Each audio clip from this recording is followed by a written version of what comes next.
Singapura dikenal sebagai pusat keuangan Asia. 3 bank raksasanya, DBS, OCBC, dan UOB, selama ini selalu tampil tangguh, bahkan saat krisis global. Namun, laporan terbaru menunjukkan fakta mengejutkan.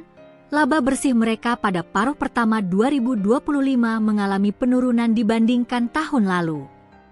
Apa yang sebenarnya terjadi?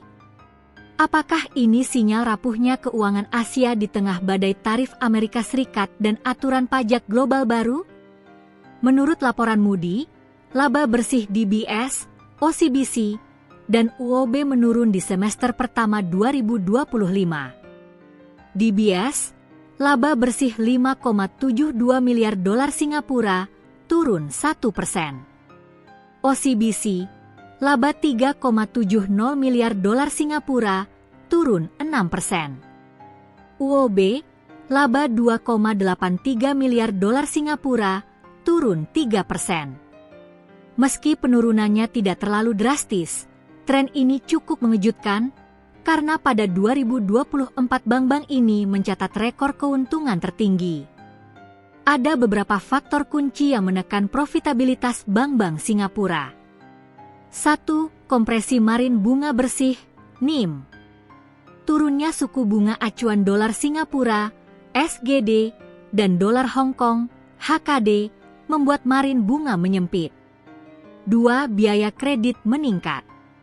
Bank memperbesar cadangan kerugian pinjaman preventif sebagai langkah hati-hati menghadapi potensi gagal bayar. 3. Beban pajak lebih tinggi.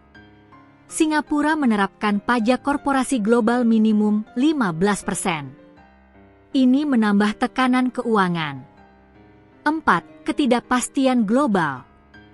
Tarif perdagangan Amerika Serikat menimbulkan efek sekunder yang sulit diukur, membuat bank harus lebih waspada. Meski laba turun, laporan Moody menekankan bahwa kondisi neraca ketiga bank tetap sangat sehat. ROAA, Return on Average Assets, 1,1% hingga 1,4%.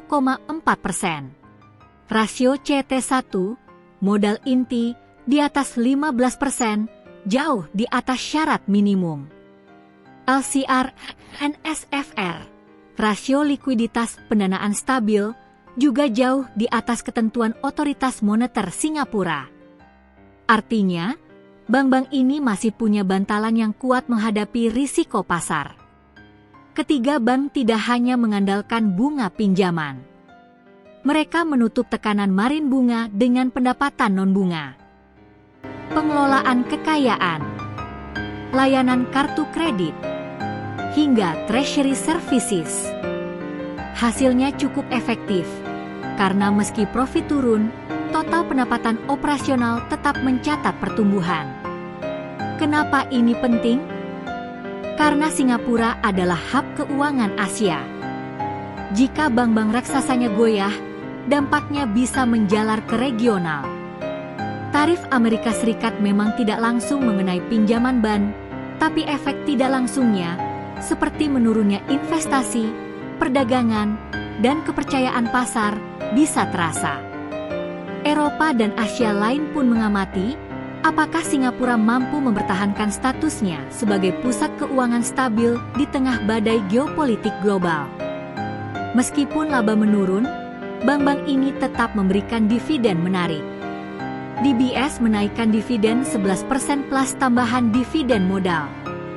OCBC UOB juga mengumumkan dividen interim kompetitif. Langkah ini memberi sinyal bahwa manajemen tetap percaya diri dengan fundamental bisnis jangka panjang. Jadi, meski headline-nya menyebut laba bank Singapura turun, faktanya kondisi mereka masih kuat. Tantangan ke depan jelas, margin bunga akan terus ditekan, biaya kredit mungkin meningkat, dan ketidakpastian global, mulai dari tarif Amerika Serikat hingga perlambatan Cina, akan menjadi ujian besar.